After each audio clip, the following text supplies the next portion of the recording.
Hello, everyone. I am here today with a badass woman. Let me tell you right now, Tana Amen has changed the game in the nutrition space. She is very well known for her tips, her principles. I love following her on Instagram for all those tips, but what else she is wildly known for is serving and helping people with trauma. She's an author. She's been through a whole heck of a lot, and you are going to love her just as much as I do. Thank you for being here today. Are you kidding me? I love you, Emily. I love so you. Fun. You're the real deal. Well, thank you. Yeah. I feel the same. Oh my goodness. You came and spoke at Jake and mine event, and you blew everybody away. And I had no idea we had so much in common, so it's so fun. So much in common. Like, just let's start there. Let's start with like your upbringing and what has shaped you and made you just so strong here today as we sit here. Like, I want everyone to hear your story because we did connect on that, you know. I'm like, and it's really important for me to say this as you see this polished, gorgeous woman who has a black belt, by the way, who you're just so intelligent in the way you speak and connect and train. I think people, if they don't know, like your upbringing and all that you've fought through and all that you've overcame, you're an overcomer.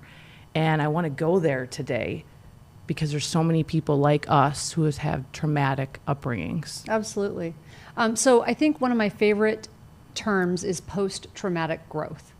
So we all hear this expression, you know, post-traumatic stress, disorder, which I don't like that term. But there's also post-traumatic growth. There's resilience through all of that. And so what is the difference? The difference is having that resilience. It's grit. And, you can actually, even if you have been in that place of feeling like a victim, you can train resilience. And that's a really important thing. And in my mind, just because I was victimized at certain times as a child doesn't make me a victim. And so there's a big difference. So just how you respond to something can make a huge difference in the outcome. Absolutely. So tell us about that childhood and your upbringing and how did you gain all that resilience? So they've done a lot of studies on something called adverse childhood experiences, or ACEs. You can take your test. You can go online, just Google ACE scores, and you can take a quiz. And they score them from 0 to 10. Okay, 10 being the worst and 0 being, the least offensive, if you will. And mine's an 8. And I'm a 7. Yeah. So it's pretty significant. Yeah. And so that's a lot of that's a lot of chronic childhood trauma and chaos that you go through. So my childhood was very chaotic. My mother was a 16-year-old runaway who didn't finish high school. She lived on the street for a while. But she's tough. My mom's tough. She has grit. Her biggest problem was that she was also very codependent and thought she could save people who probably should not have been in my house. Like my heroin addicted uncle who lived with us, and that was the whole story. And my other uncle who was murdered because of him when I was young. And I still remember those events and the police being in my house and everyone screaming and feeling lost and, being abandoned by my dad. And there was sexual abuse. And I had cancer when I was in my 20s. And I developed an eating disorder just because of all the stress and chaos and trauma and drama. But at some point, you just get tired. You're like, I'm done. I'm done with all of this. And you figure out how to fight and how to turn that around. And I think one of the most important words I learned was responsibility. And it was taught to me by my heroin addicted uncle when he cleaned his life up. Wow. And he looked at me because I was feeling sorry for myself. And he said, how much responsibility are you willing to take? And I was like, this isn't my fault. It's not my fault I got cancer. It's not my fault all this stuff happened to me. He said, I didn't ask you how much blame you were willing to take. I asked you how much responsibility you're willing to take because it's the ability to respond. And he said, if you take 50% responsibility, you have 50% chance to change it. If you take 100%, you have 100% opportunity to change the outcome. And it was just a light switch moment. How old were you? I was in my early 20s when I was going through all the issues with my cancer and the treatments and all that stuff. Oh my gosh. Yeah. So before you had that epiphany, like, I'm going to be 100% responsible. And it's it's wild to me because I was 23 when I was taught no blaming, justifying, complaining, because I wore that as a little bit of a victim thing, like dad left, all the things, the eating thing. Oh my gosh, so much to unpack here. But when that switch happened, like what did you do next? Like, how did you start conditioning that new mindset of, gosh, I don't need to be a victim? So that's funny. My husband calls me a seeker, and I think that was the new thing. Is I'm like, okay, I'm going to do whatever I can. And I remember it was sort of a journey. It's you have these moments. I think there are several, moments that we all have that you remember that were big moments. So that was one with my uncle. I remember someone handed me Tony Robbins tapes, and I was like, okay, self-help tapes, gave me a break. Right. But it wasn't that the self-help tapes changed my life. It was that within those tapes, there was this aha moment that was like, oh, you mean I don't have to believe the way I think? That there's another way to think. And so that was another moment, and then I had met Byron Katie at one point. There were just these moments that happened that are, these very blessed moments, I'll call them. And so I went on this journey, but I was proactive in it.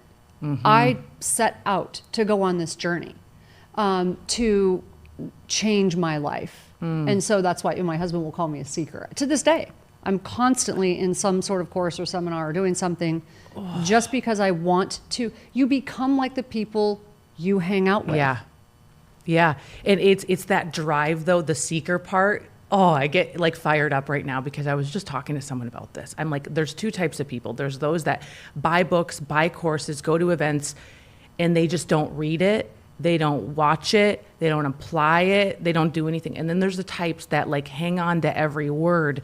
They write it. They rewrite it. Like when I was, really working on my mindset, I was like rewriting my declaration statements, and I was like, okay, I'm going to pray and I'm going to ask God and I'm going to read and I'm just going to marinate on this. And there's two types of people. And for you, like, I'd tape them to my mirror. I love it. And I remember, this is really fun because I actually wrote about this in my recent book. I wrote a book called The Relentless Courage of a Scared Child. And in that book, I tell this story. I remember journaling when I was at that time in my life, in that very vulnerable, critical turning point. And I mean in detail, what my life was going to look like, where I was going to live, what neighborhood I was going to live in, what car I was going to drive, what the guy I was going to, end up marrying was going to be like, like every single detail. And I forgot about it. Like I put it away, I moved a couple of times and all these things happened, and I came across it. And this was probably maybe 12 years ago, 13 years ago, I came across it. And I kid you not, everything on there was like checked off. The only things, I even said I was going to be a New York Times bestselling author. The things that were not exactly as I described, the car was the same car I said that I was going to be driving, but it wasn't the convertible because I had a baby. And I was a New York Times bestselling author, but not of a novel, which I had thought I would be. It was of a self-help book. It was of health and nutrition and Oh my gosh, scripting. It was weird. That's just weird. It's weird, but it's so powerful. Yeah. Because the power of your mind, your thoughts matter. Oh my gosh. Yeah. Oh, I want to back it up to the ACE test. And this is how I know is a divine appointment, me meeting you, because it was so strange. I had never heard of the ACE test ever. 1 month before I met you, I heard of it, took the test, and I started to like really honestly identify and realize, wow, this is why I've struggled, because I've gone through so much before the age of 18. And I had no idea of it. And then literally 1 month later, I met you and you were like, I'm an 8. Actually, Emily, I teach on this. I'm like you're like an expert on it. I was like, this is so divine.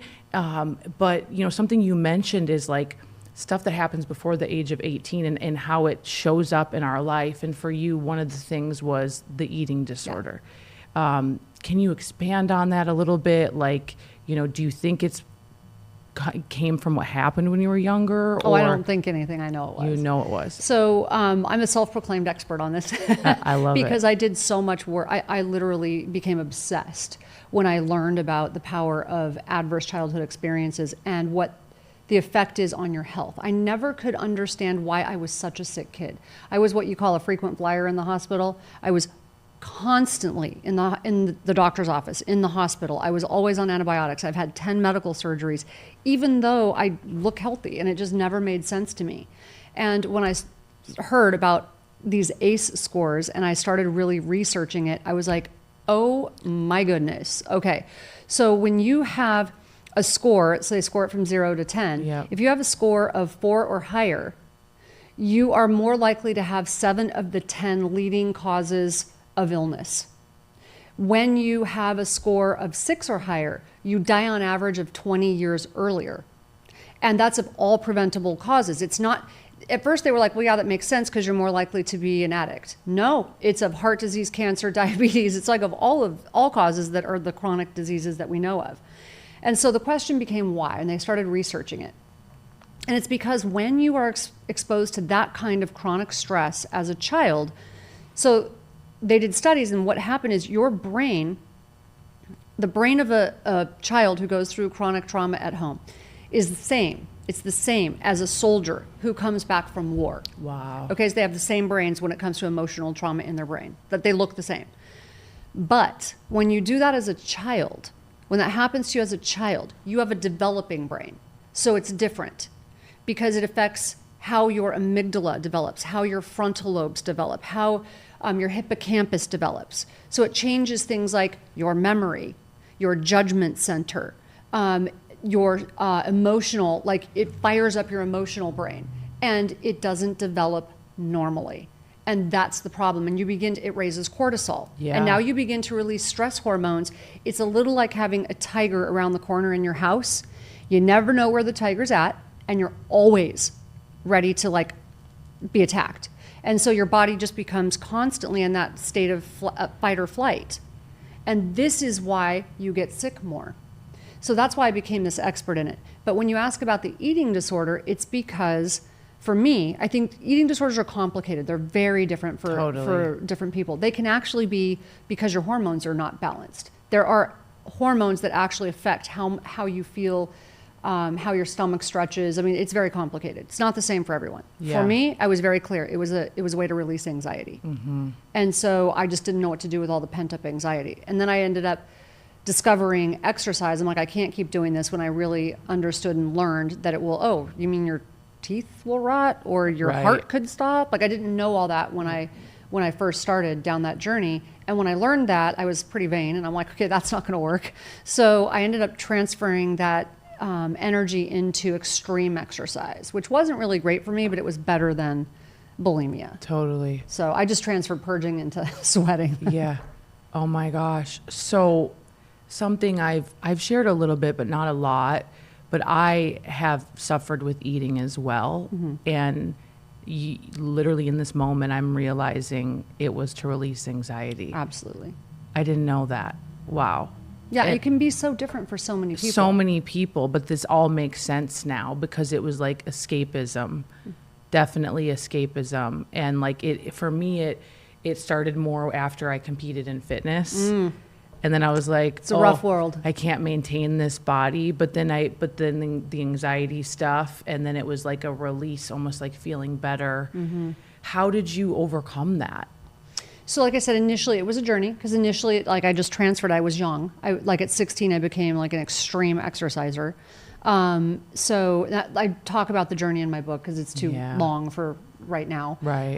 But I transferred that energy into exercise, and then over time, it became this natural evolution, especially in my early 20s after having cancer. So what happened was, when my form of anxiety control was taken away from me when I had cancer, I actually relapsed back into the eating disorder. I thought that would never happen again. That could never happen again to me. Right. I was over all of that. And then when I couldn't exercise, it shocked me, but that showed back up in my life. And I was so freaked out that could happen again. And that's when I began to really figure out, oh, I actually need to do deeper work on this. Yeah. Like that. So when that word responsibility showed up in my life, it's like, okay, I need to take responsibility for this. And then it took a while, it's a journey, but I started to learn how to manage anxiety for real, and not manage it, but actually like dig into it. What's causing it? What's the root cause of this? So EMDR, I'd say, is one of my favorite things. It's a form of therapy specific to trauma. And it helps you actually reprocess where trauma is stuck in your brain. Okay, so how, when, where, how do we do that? Tell us all about it. So it's very interesting. They've actually studied EMDR on police officers. And after 8 sessions, so police officers who have been in shootings. And so like, they're very traumatized from it. And so after 8 sessions of EMDR, most of them had released the trauma. They'd reprocessed it and learned to like let it go. And so it's not like they don't remember it, they do. They remember it clearly. It's just that they don't have that same trauma reaction to it. It doesn't hold the same power over them. And so it's a very interesting thing. It sounds very oversimplistic, but it actually works. You can either do tapping or you do your eyes going back and forth, and they'll hold a little wand or their finger, and while you bring up the traumatic experience, and then there's a way that they do it. It's a whole process. But what happens is your brain, which can get stuck in the hemispheres on a traumatic experience, begins to process.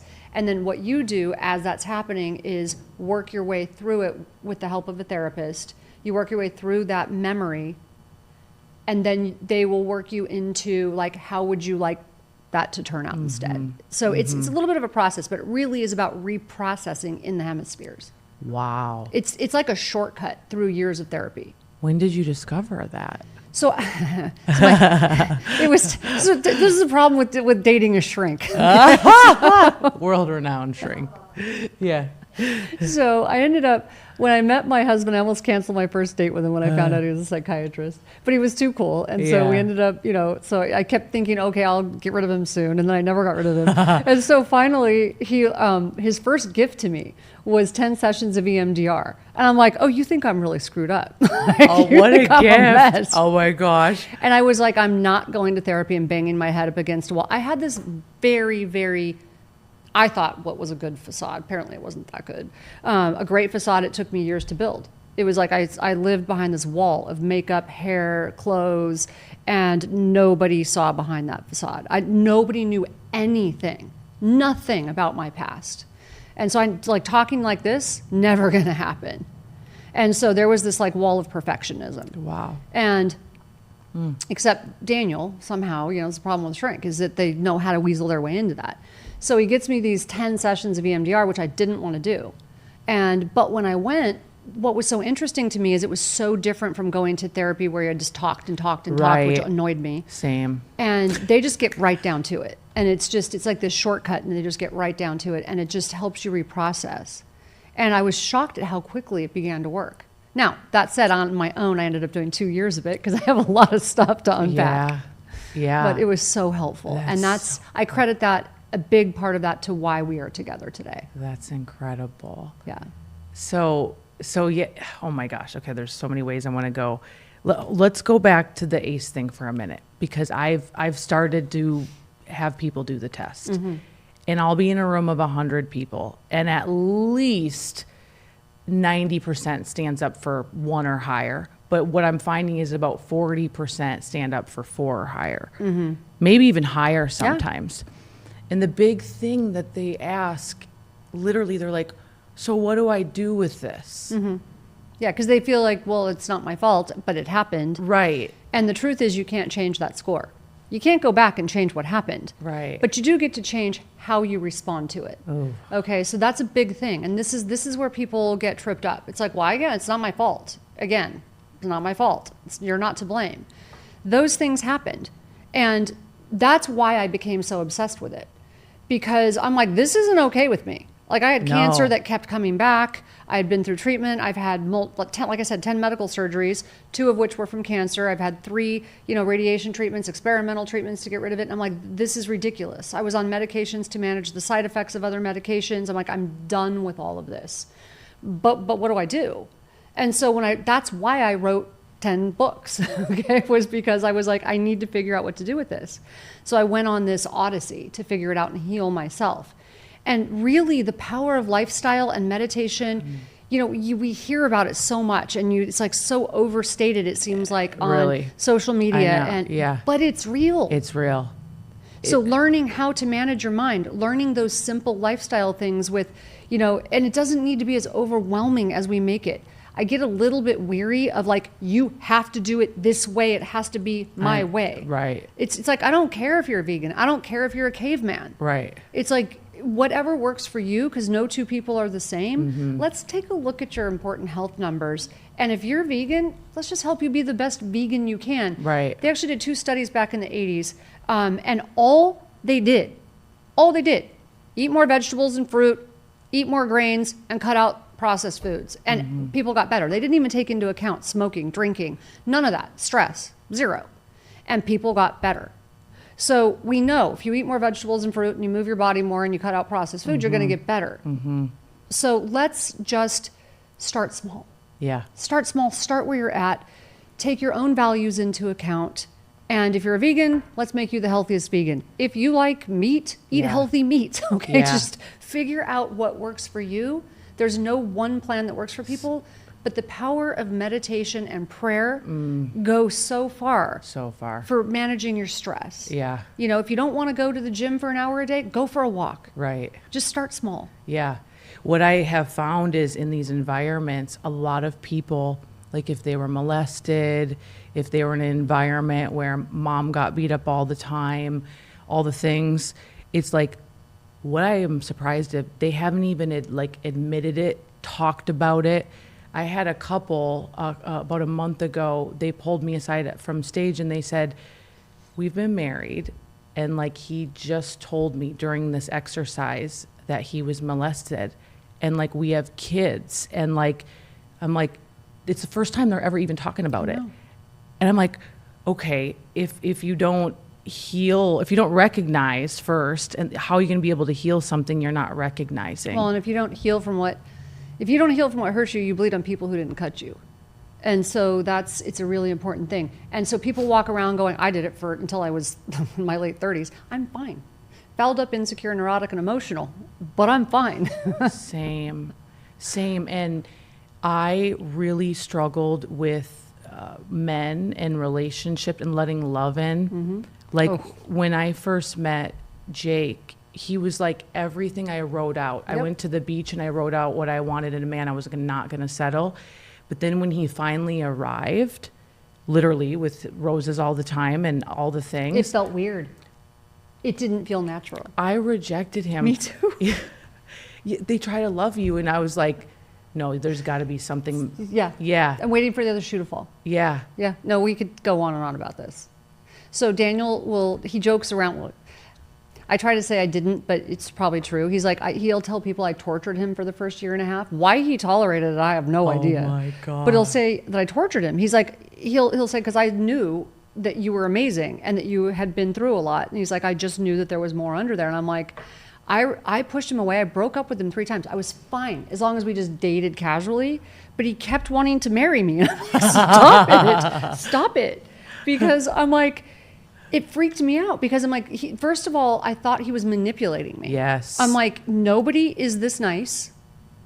And I'm waiting for the other shoe to fall. Yep. He's full of it. Yep. He's playing a game to get me to manipulate me to do what he wants. And he's way too nice and it's all BS.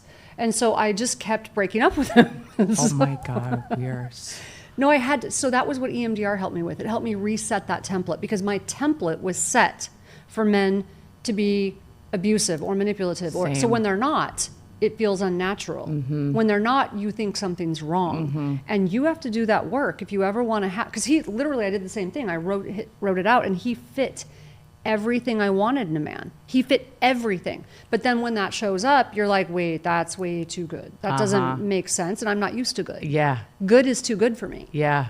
And so you're waiting for the other shoe to fall. Yeah. You and I could go on and on. On and on. Yeah. I mean, I broke up with him a few times too. And I was like, there's got to be something wrong. He's going to cheat on me. He's going to and so finally, like I sabotaged and the he's thing. So nice. I mean, he's the best.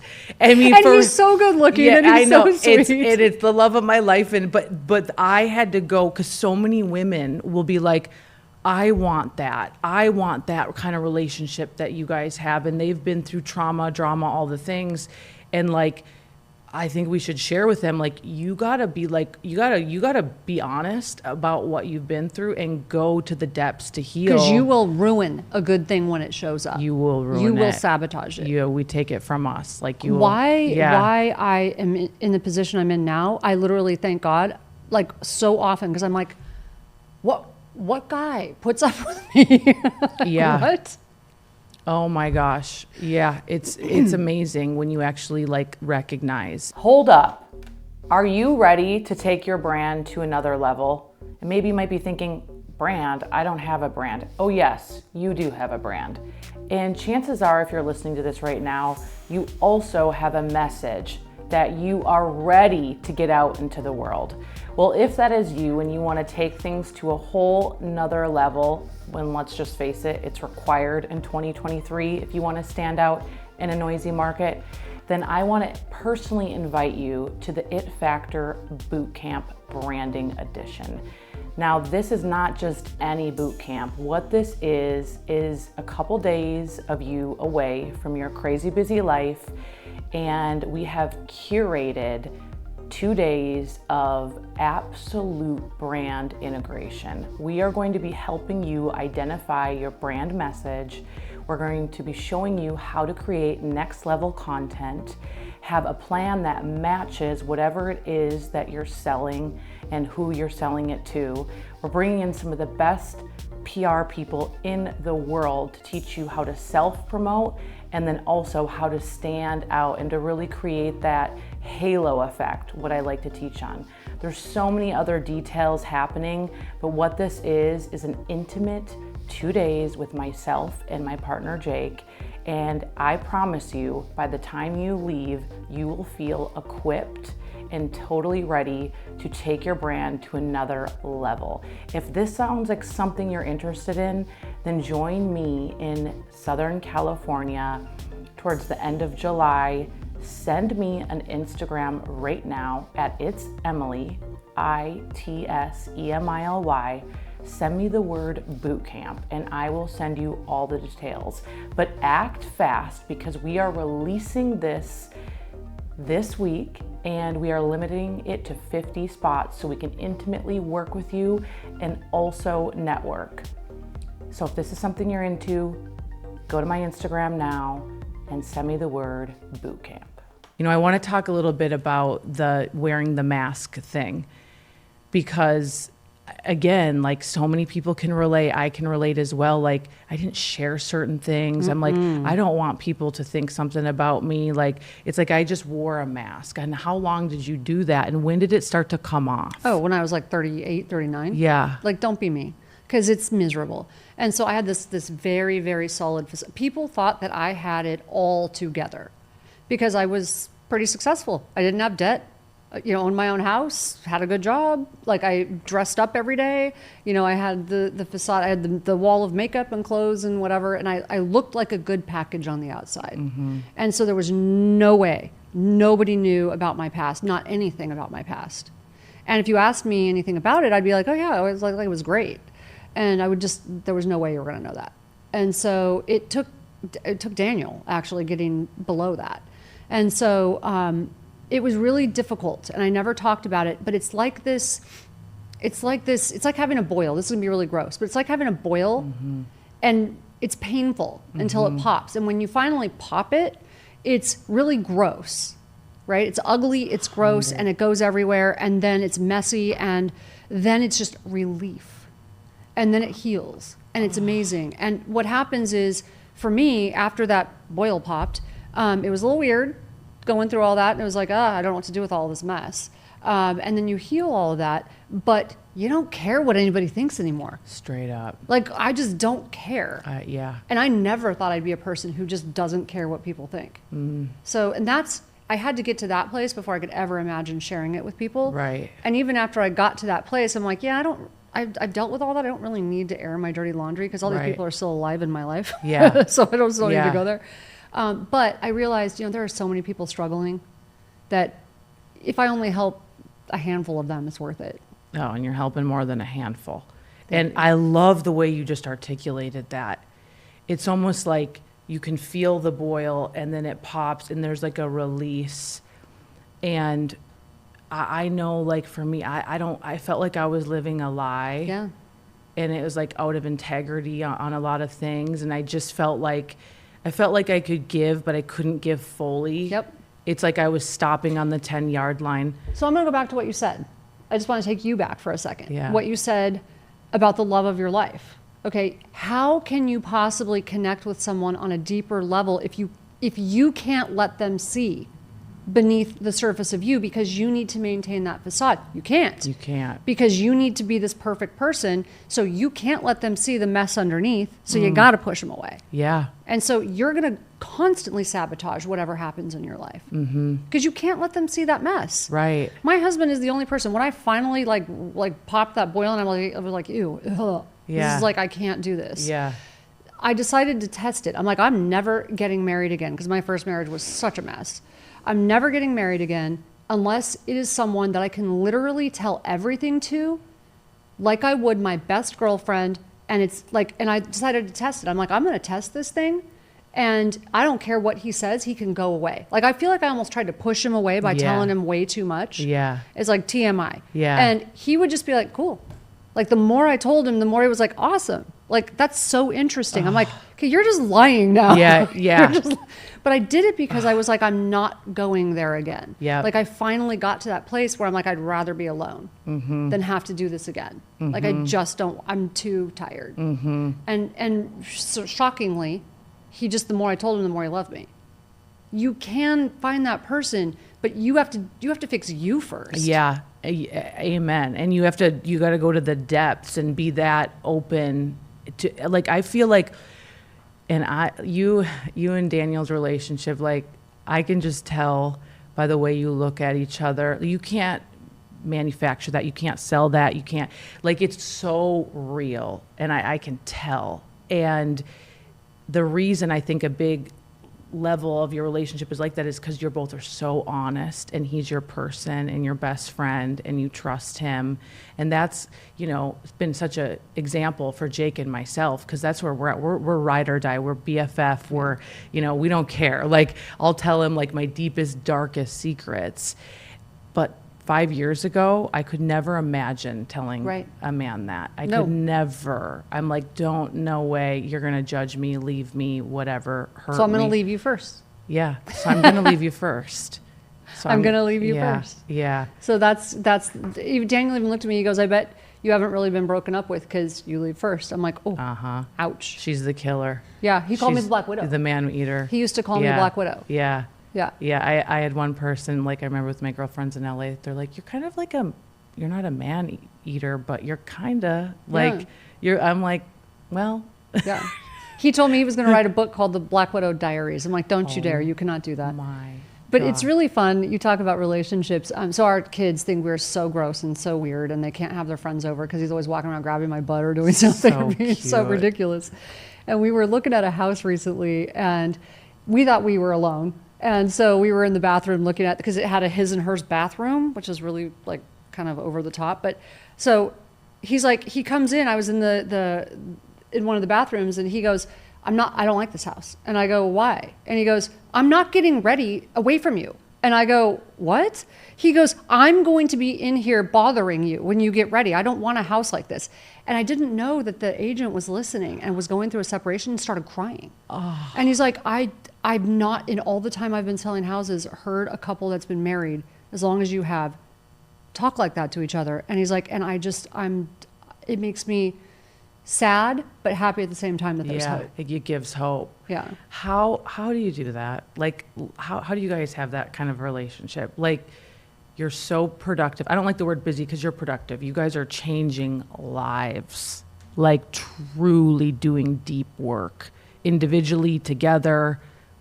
The legacy you've created, you're in demand, you've got a family, which we need to expand on. How do you guys keep that, like, spice, love? So it's not perfect. People are always like, oh, you guys have the perfect relationship. Yeah. First of all, we acknowledge that it's not perfect, and we're okay talking about it. Yeah. So, you have to, if you can't acknowledge where some of the issues are, then you're going to have problems. That's right. So when there's a problem, we talk about it. We're kind of a normal family, but we have, I think, better skill maybe that's what it is we've worked on the skill about talking about things. We're very yin and yang, and we appreciate that about each other. I'm very intense. He's very mellow. He grounds me. And we don't, instead of being upset about that, about the other person, we sort of cherish that. Like, I love that he grounds me.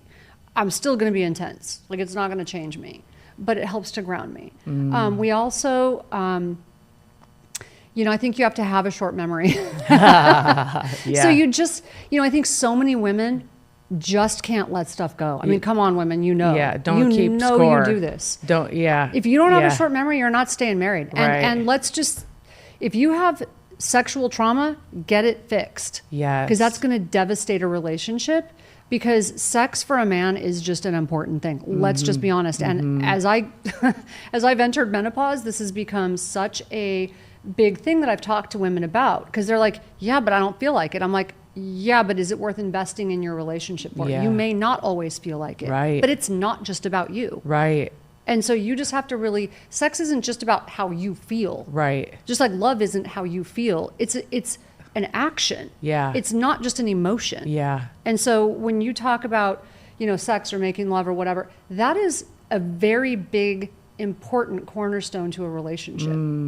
And so if you want to stay married a long time, work on it. Yeah. I mean, just make it happen. Like, you should be doing it like a couple times a week. Yeah. Daily. You've got to. Yeah. Several times a week. Yeah. Because it's if you're not in the mood, think of it as an investment in your relationship. You'll get in the mood once you go through the action. Oh, yeah. But you just have to think of it like, I'm doing this to protect my relationship. Yeah. You don't take care of your man, someone else is going to. This is so real and so good.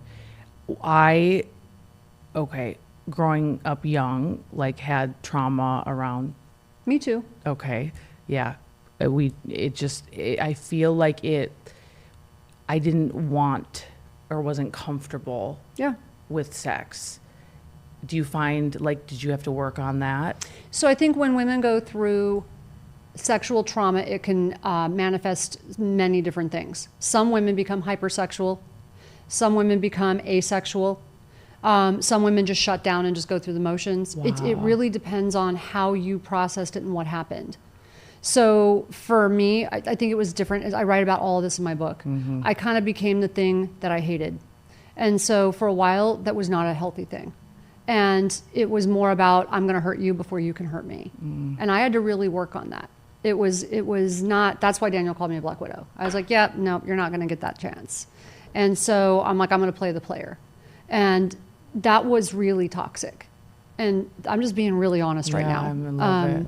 Yeah. So I write about that in my book. But for a lot of women, it's more like, I can't be touched.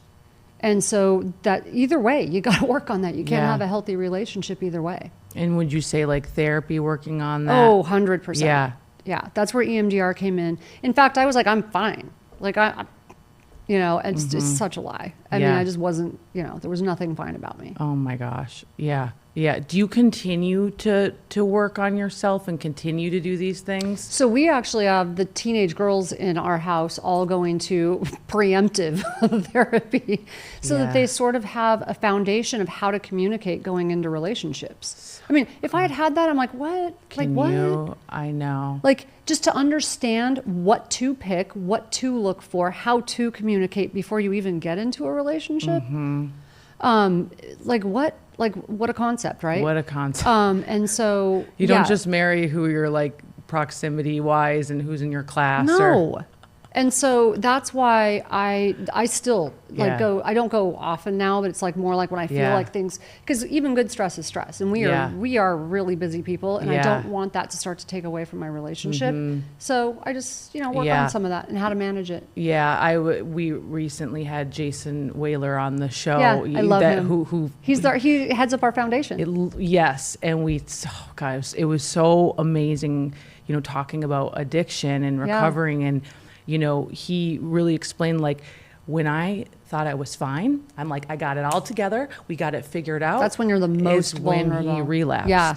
That's when you are the most vulnerable. Yeah.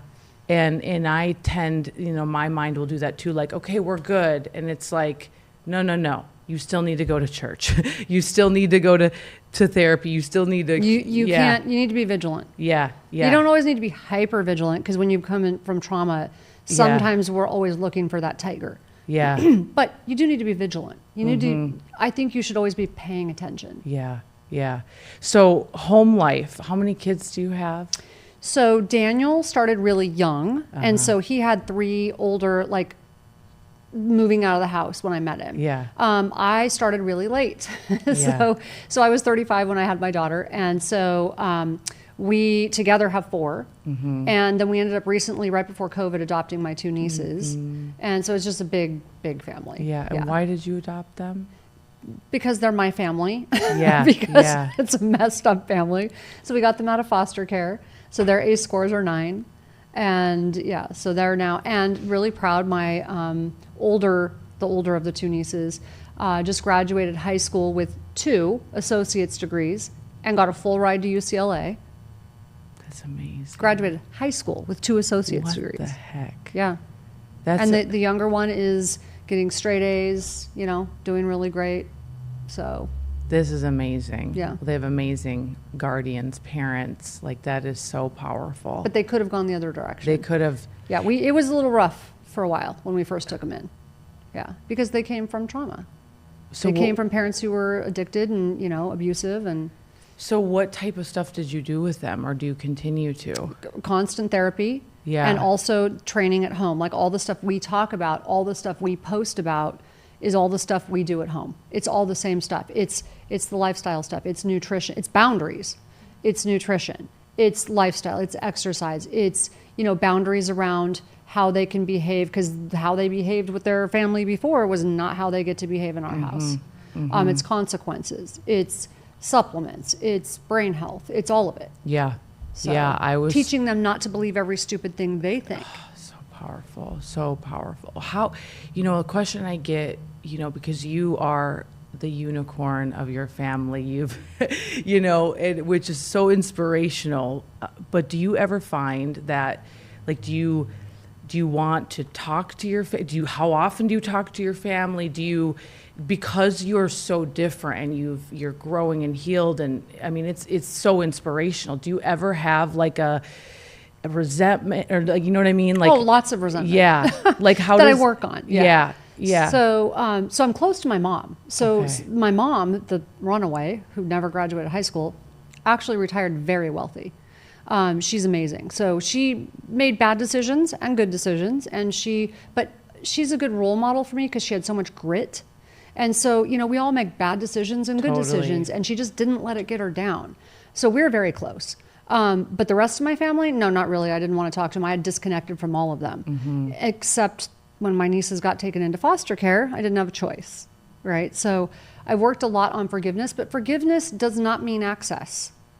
I can love you and forgive you from a distance. So that for me was really important. Forgiveness does not mean access. That everyone just needs to like marinate on that. That is so major, because I forgave a family member that was toxic, and then I kept giving them access, and it kept hurting me, and it was like, I'm not drama, but for some reason there's drama. And And they will call you a bitch. And guess what? selfish. And I'm like, okay, you care thank more you. about your career, all the things. Thank you. All the things.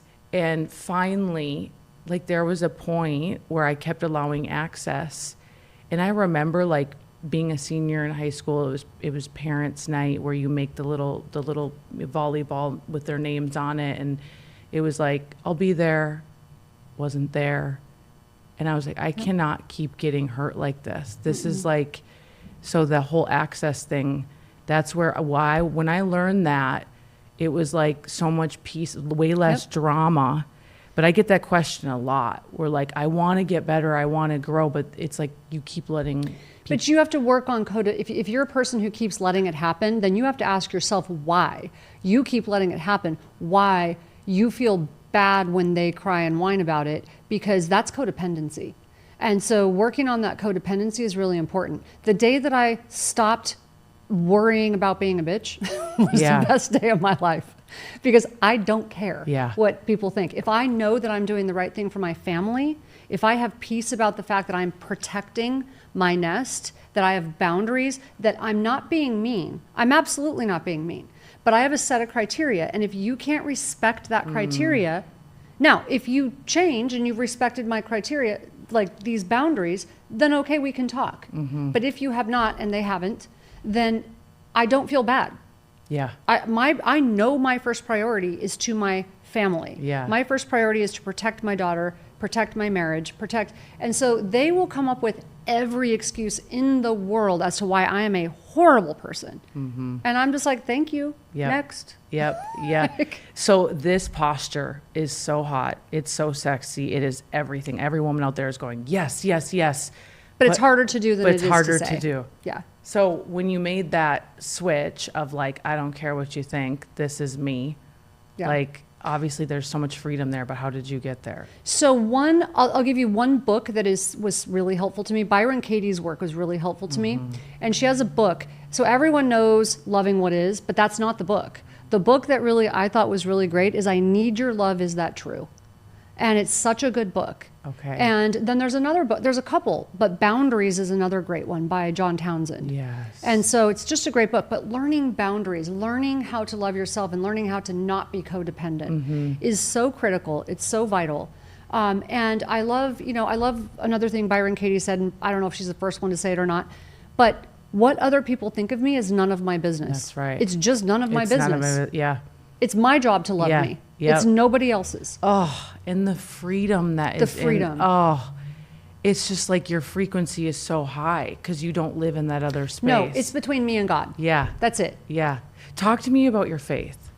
So so again, all this is in my book, but it's hard. It was hard. It was a hard journey. Not now. Now it's Yeah. great. So my dad was a Baptist minister. So my dad abandoned me. He was a drug addict. He did heroin with my uncle. He abandoned me, and then he showed up one day as a minister. And that was really interesting. But he didn't act like a minister. And then I had my two half-sisters. So he got remarried and had my two half-sisters. And then started doing drugs with them and got divorced again. And it was a really messed up story. I mean, when I tell you it was a messed up story, he embezzled money from his church. And so I stopped talking to my dad way early on. Like when I was like 17, I stopped talking to him. I wanted nothing to do with him. I ended up taking him into my house. That's a whole nother story, when he was diagnosed with Alzheimer's disease. So that's a thing. And that's when I learned how to forgive. And so my faith through that journey was really greatly affected. And I'm like, if this is what God is like, maybe God's like every other man in my life. And I wanted nothing to do with that. And then I had a lot of deep work to do on myself, which I did. And it was like, with the help of some friends, it's like, am I going to really lose my soul over another man's mistake? Because he's a man. Right. That's not God. That's Right. man. That's a man. Yeah. And so that was not an easy process, but it was a process that I did. And after I learned to forgive my dad, just the amount of burden that was released, and I realized something. I forgave him. He couldn't forgive himself. That's right. It was so interesting. Yeah. I still, again, access was limited. I helped him. But what I realized through all of that was that my forgiveness, like when I forgave him and I helped him, the help was for him, but the healing was for me. And so sometimes God puts these situations in your life. Sometimes God puts people in your life. And I did not want to do it. Again, don't marry a shrink if you don't want to do stuff like this. But I did not want to do it. I argued with God. I was like, this isn't fair. This isn't not my circus, not my monkey. This isn't my problem. He wasn't there for me. I don't need to be there for him. And I ended up being there for him. And then I realized, oh, there's a reason you did this. I had already become really good at being a bitch. I didn't need to go backwards. And then I realized, okay, wait a second. You needed me to heal. Like the healing was for me. And so when you argue with God, one of you is going to lose. Yeah. And you don't want it. You don't want, if you win an argument with God, you lose. If you lose an argument with God, you win. Yeah. And so it took a bit. It took a bit. Yeah. So were you resentful? Like, were you just like, I don't want a relationship with God? Like, did you? God? Yeah. Like, Initially, yeah. I thought God's probably like every other man in my life. It's just Yeah. ridiculous. Like, I don't want to do this. He's going to hurt me, whatever. Or it's just, not real. Yeah. And then because of and I don't believe in coincidences, a couple of really important people that came into my life that had a big impact on me.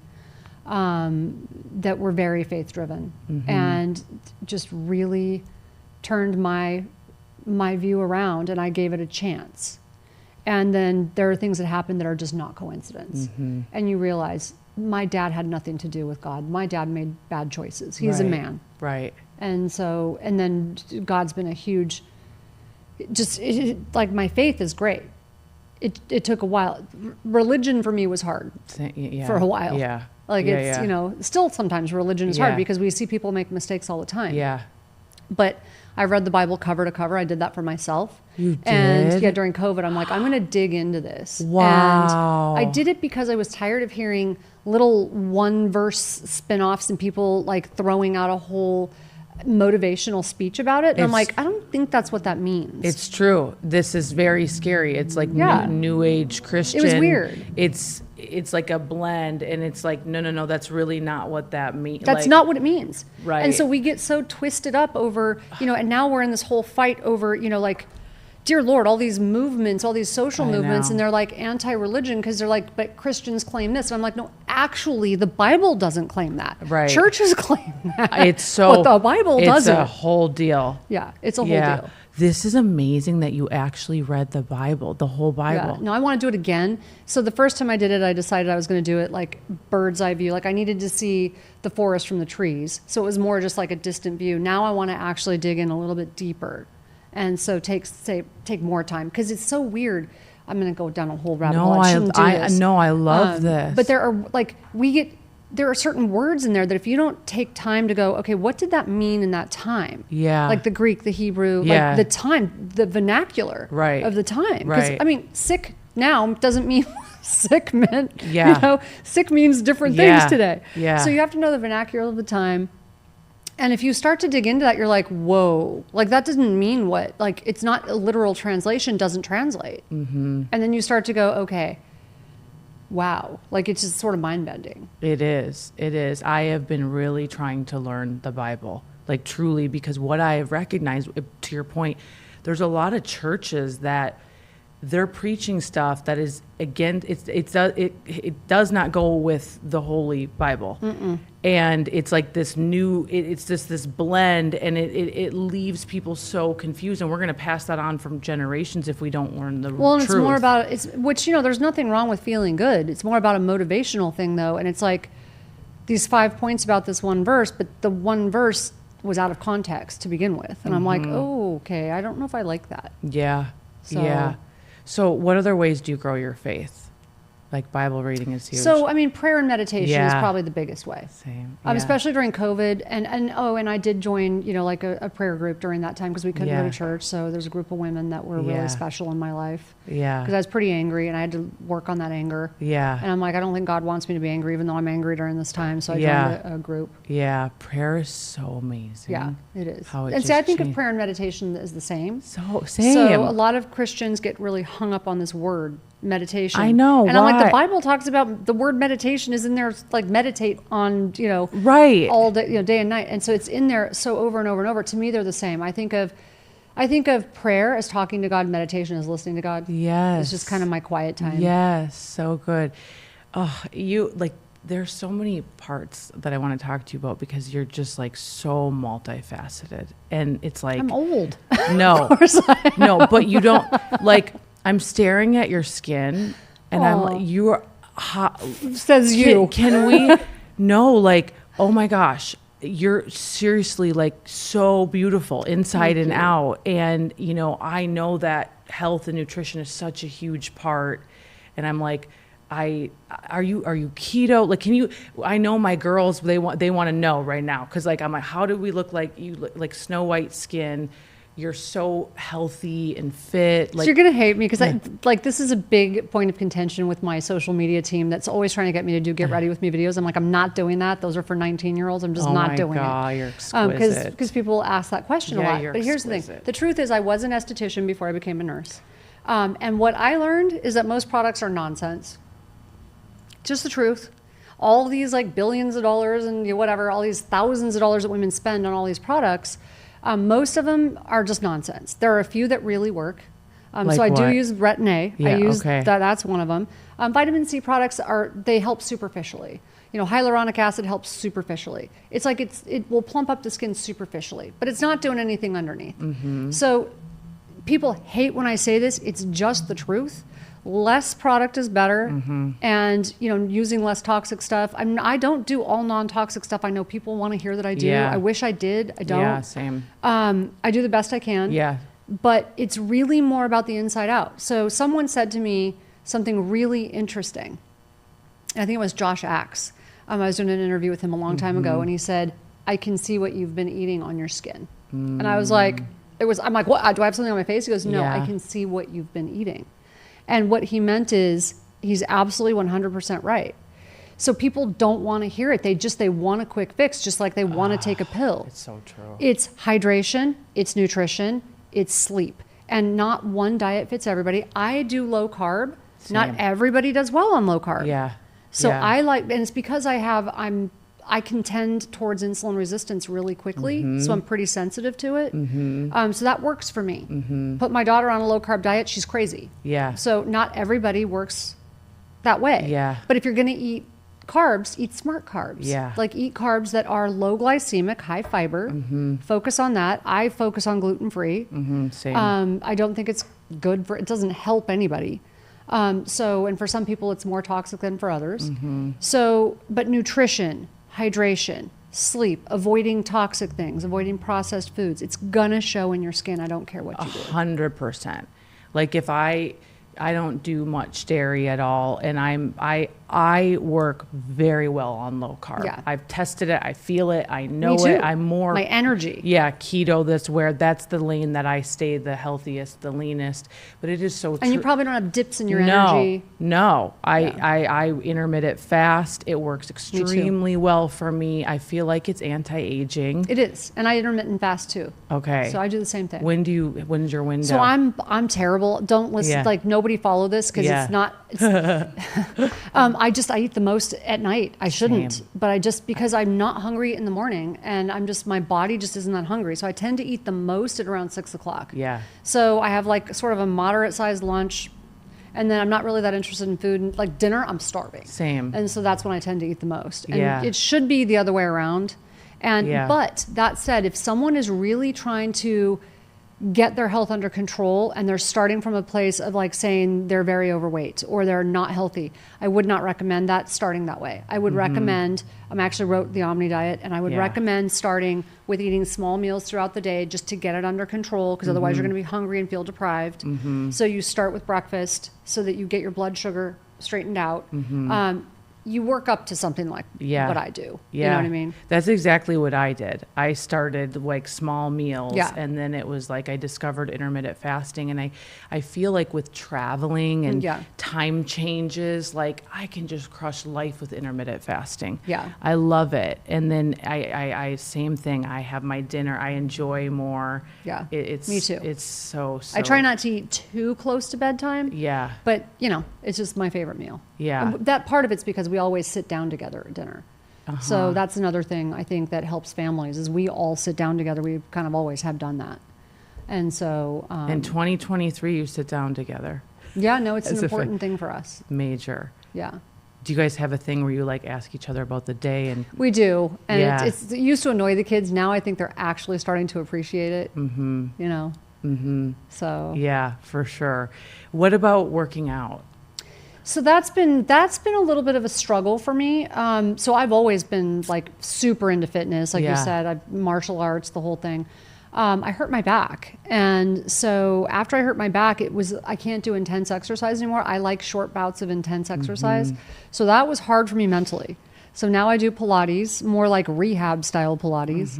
I do some lightweight lifting, but very light. Yeah. And I walk. And I'm trying to get back to where I can do martial arts again, but it's going to look different. Yeah. And I just, at this age, I want to be healthy. I've really changed my values. It's like not about being ripped. It's about, being able to enjoy my family and travel and just stay healthy and being able to work out into my 80s. Yeah, that's beautiful. What about traveling? Like, how do you stay healthy traveling? Like, you guys travel a lot. We do it with intention. Yeah. So if you just leave it up to chance, I will tell you, I just got back from Japan. Yeah. It's one of the hardest places that I've ever been to stay healthy, because Hong Kong was too, but we had friends who were locals to Hong Kong that were showing us around, so I could tell them what I wanted. Right. Still had a really hard time in Hong Kong. But Japan was really hard because the language barrier, it was very significant. So they are the nicest people you'll ever meet. It's the cleanest place you will ever see. They're the most polite, and they will bend over backwards to if they don't understand you, they're going to still help you. But they don't always understand you, and the menus are often fixed. They serve the tiniest portions. Can I tell you, I eat a lot. Okay, Yeah. so No, I do when I too. eat a lot. Same. So- like I need my protein. These people eat such small portions.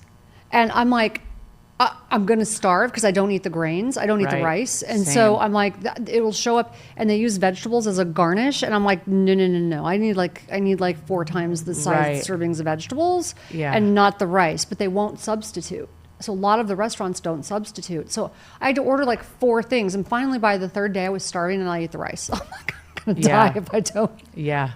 Yeah. So it can be challenging, but aside from that, normally, like if I'm going to Europe, it's Yeah. not that hard. Yeah. So one of the first things my daughter and I do is we look up healthy places. Yeah. And most places have, Yeah. health restaurants and Right. keto and whatever. Right. Yeah. I just set standards, like even traveling for speaking hotels. I'm like, Whole Foods straight away. Yeah, we do Get the my same thing. berries. Everywhere I stay, it has a kitchenette.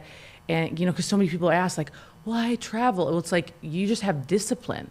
Like, that's really the thing. And I think a lot of people, they associate, like, getting on a plane, traveling is like, oh, fun, dinner. And it's like, No, it's challenging. Yeah. And so I learned one thing from my friend, JJ Virgin. I like this expression: order of the menu, not from the menu. Oh. And so I'm like, what? And then it made sense. It's like, oh, if they've got something on the menu, you can Yeah. find a way to order it not necessarily together Yeah. the way they have it. Yeah. So you can always pretty much order chicken and vegetables. Right. So you figure out how to get them to work with you. Get a salad and some chicken. Mm-hmm. And so I often do appetizers, so I can do it that way. Yeah, so good. What's your favorite supplement that you're like, this is a must-have? Oh, change you the just game? opened a whole thing. Yeah. I take so many supplements. I love because it. it's sort of how I was able to get off of some of the medications. 100%. So I take a lot of supplements. But I think for most people, I have those go-tos that the average person, these are the staples that most people should be taking. So obviously a good vitamin D is critical. It's critical for so many things. It's critical for your immunity, for blood sugar, for diabetes, heart disease, COVID. Mm-hmm. It's critical for so many things. So vitamin D, probiotics. If your gut's not right, your brain's not going to be right. Yeah, so those are some of the basics. So I know I'm missing something, but those are sort of the things for everybody. Yeah. But then you've got, from there you want to individualize it. So we Yeah. actually have a site called brainhealthassessment.com Yes. that will help you with your more cognitive, performance type supplements, and they're different for everybody. Yeah. So if I take 5-HTP, I feel like I'm stoned. But if I take something called Focus and Energy, which is like ashwagandha, and it's more of a stimulating. Yeah. It's got green tea in it. Adaptogens. Yeah, and so that actually helps me. That Yeah. actually helps to increase focus. So I can take GABA, and that will settle down my emotional brain, and I love that. So that will help me go to sleep. So for sleep, I love GABA. I like a little bit of melatonin, my magnesium. Mm-hmm. But then in between there, I take a whole bunch of stuff. Yeah. Yeah. I love it. I love it. So people can check out the site, and then, I think something that's so important is getting your brain scanned, majorly, so you can, see what's going on. Did you start dating Daniel and he had your brain scanned right away? Yeah, I didn't know who he was when I started dating him for 3 weeks. But then he invited me to the clinic, and I'm like, oh, this is interesting. I was a neurosurgical ICU nurse, so I was interested in it. And so he's like, oh, you haven't seen the clinic. Let me show you the clinic. And I'm like, oh, that's really fascinating. And so he scanned me 2 weeks after I started dating him. And it was very interesting. And he's like, when did you hit your head? He's like, when did you have a head injury? I'm like, I haven't had a head injury. As a neurosurgical ICU nurse, I was I was a trauma nurse. To me, that meant coma, cracked Right, skull. right. I did have a car accident, but I walked away from it, so I didn't think it counted. And he's like, no, I can see where you hit your head. And I'm like, really? And so it's really interesting Like, you can actually see if your brain works too hard, if it doesn't work hard enough, if you've had, a head injury like that. What about like any of the trauma being from your childhood? Emotional trauma, absolutely can see it. It shows up as a pattern in the brain. Yep. And we can separate. We actually published a huge study showing that you can separate and differentiate emotional trauma from physical trauma like 90% of the time. And how important is that when you've got soldiers coming back from war and they're all being put on the same treatment, except emotional trauma and physical trauma are radically different. In one, your brain works too hard. In the other one, your brain doesn't work hard enough. So if you put everybody on the same treatment, some of them get radically better and the others kill themselves. So does that make sense? No. Some get worse and some get better. You need to know. Wow. Is their brain working too hard? Is it not working hard enough?